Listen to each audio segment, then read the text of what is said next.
Hello everyone, আসসালামু আলাইকুম। আজ তৈরি করে দেখাবো বেবি সুইট মিষ্টি। এটি একটি নোভেল রেসিপি, যে কেউ তৈরি করে নিতে পারবেন। আমার বাসায় এই বেবি সুইটগুলো যখন তৈরি করা হয়, আমার বেবিরা কিন্তু নিমিষেই খেয়ে ফেলে। আর এই বেবি সুইটগুলো তৈরি করতে আপনাদের কোনো ঝামেলা পোহাতে হবে না। আমার আজকের এই সহজ রেসিপি দেখে তৈরি করে নিতে পারবেন। নামি দামি রেস্টুরেন্ট থেকে যখন আমরা এই বেবি সুইটগুলো কিনে খাই 400 থেকে 500 টাকা কেজি, আর এই বেবি সুইট যদি বাসায় তৈরি করা হয় তাহলে কিন্তু আর কোনো কথাই নয়। আশা করছি আজকের এই সহজ রেসিপি আপনাদের ভালো লাগবে। রেসিপি ভালো লাগলে চ্যানেলটিকে সাবস্ক্রাইব করে রাখবেন। তাহলে চলুন দেরি না করে আজকের রেসিপি শুরু করি। আজকের এই বেবি সুইট তৈরি করার জন্য আমি এখানে একটি মিক্সিং বোল নিয়েছি। এর মধ্যে দিয়ে দিচ্ছি 1/3 কাপ পরিমাণ গুঁড়া দুধ। এই গুঁড়া দুধটা আমি নিডু ব্র্যান্ডে নিয়েছি। আর দিয়ে দিচ্ছি 6 টেবিল চামচ পরিমাণ ময়দা। অবশ্যই ময়দা দিতে হবে, আটা দিলে কিন্তু হবে না। এখন এতে দিয়ে দিচ্ছি 2 চিমটি পরিমাণ বেকিং সোডা। অবশ্যই বেকিং সোডা দিতে হবে, বেকিং পাউডার দিলে কিন্তু মিষ্টির রেজাল্ট ভালো আসবে না। তারপর দিয়ে দিচ্ছি 4 চা চামচ গলানো ঘি। ঘিয়ের পরিবর্তে আপনারা বাটার কিংবা রান্নার তেলও ইউজ করতে পারেন। এখন এই সবগুলো উপকরণ একসাথে মিক্স করে নিচ্ছি। যখন এইভাবে মুঠি বাঁধলে জড়া বেঁধে যাবে, বুঝে নিতে হবে শুকনো উপকরণ রেডি। এখন আমরা ডো তৈরি করব। আমি এখানে লিকুইড দুধ নিয়েছি, আপনারা চাইলে ফেটানো ডিম দিয়েই ডোটা তৈরি করতে পারেন। তো আমাদের ডোটা তৈরি করা হয়ে গিয়েছে, আমি 10 মিনিটের জন্য রেস্ট দিয়ে দিচ্ছি। তার ফাঁকে আমরা শিরা তৈরি করে নেব। চুলায় একটি হাঁড়ি বসিয়ে এর মধ্যে দিয়ে দিচ্ছি 1/3 কাপ পরিমাণ চিনি। এখন এতে দিয়ে দিচ্ছি একই কাপে মেপে 2 কাপ পরিমাণ পানি। যেহেতু আমরা এই শিরাটা একটু পাতলা টাইপের তৈরি করব, এখন আমি চুলাটাকে জ্বালিয়ে এই শিরাটা তৈরি করে নেব। খুব বেশি ঘন শিরা তৈরি করা যাবে না, তাহলে আপনার মিষ্টি ভালো হবে না। এখন আমরা চলে এলাম মিষ্টি তৈরি করার জন্য। হাতে আমি সামান্য পরিমাণ ঘি মাখিয়ে নিয়েছি। এখন এই ডো থেকে ছোট ছোট লিচি কেটে মিষ্টি তৈরি করব। তো দেখুন আমি কিভাবে তৈরি করছি। হাতের তালুতে রেখে এইভাবে ঘুরিয়ে তৈরি করে নিচ্ছি। আমি একটি মিষ্টি তৈরি করে নিয়েছি। তা আমি এইভাবে লম্বাটে করে তৈরি করেছি, আপনারা যে কোনো শেপে তৈরি করতে পারেন। আমাদের মিষ্টিগুলো তৈরি হয়ে গিয়েছে, এখন এগুলা ভেজে নেওয়ার পালা।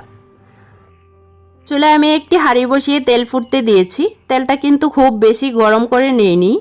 এখন আমি এই তেলের উপরে মিষ্টির শেপগুলো দিয়ে দিচ্ছি। সবগুলো মিষ্টি দেওয়ার পর চুলার আঁচটাকে আমি এখন একটু বাড়িয়ে দেব। তো যখন এই মিষ্টিগুলা ফুলে উপরে চলে আসবে, এই পর্যায়ে চুলার আঁচ বাড়িয়ে এই মিষ্টিগুলা ভেজে নিতে হবে। কিছুক্ষণ ভেজে নেওয়ার পর এখান থেকে আমি কিছু মিষ্টি উঠিয়ে নিচ্ছি।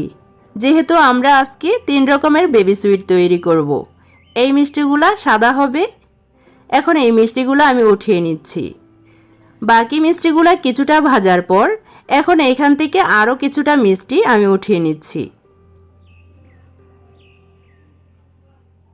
এখন এই মিষ্টিগুলো আমি ডিপ কালার করে ভেজে নেব। তো দেখুন আমাদের মিষ্টিগুলো ভাজা হয়ে গিয়েছে। এখন এই মিষ্টিগুলো আমি উঠিয়ে নিচ্ছি। এই মিষ্টিগুলো আমরা 4 থেকে 5 মিনিট ঠান্ডা করে নেব। তো মিষ্টিগুলো এখন কুসুম গরম অবস্থায় আছে। এই মিষ্টিগুলো আমি শিরাতে দিয়ে দিচ্ছি। আগে থেকে আমরা যে শিরাটা রেডি করে রেখেছিলাম, তো মিষ্টিগুলো দিয়ে আমি একটি স্প্যাচুলার সাহায্যে নাড়িয়ে ঢাকনা দিয়ে ঢেকে 5 মিনিট রান্না করে নেব। এখন দিয়ে দিচ্ছি আগে থেকে যে সাদা মিষ্টিগুলো আমি উঠিয়ে নিয়েছিলাম, এই মিষ্টিগুলো দিয়ে আবারও মিশিয়ে নিচ্ছি।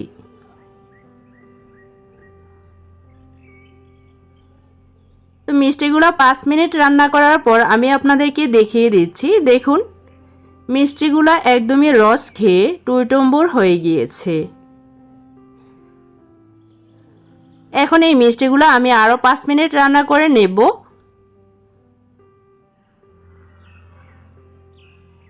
তো মিষ্টিগুলো আমি 5 মিনিট রান্না করে নিয়ে আমি চুলাটাকে অফ করে দিয়েছি। আর এই মিষ্টিগুলো আমি সারা রাতের জন্য এই শিরায় রেখে দেব। দেখুন আমি পরদিন সকালে আমি এখন আপনাদেরকে এই মিষ্টিগুলো দেখিয়ে দিচ্ছি।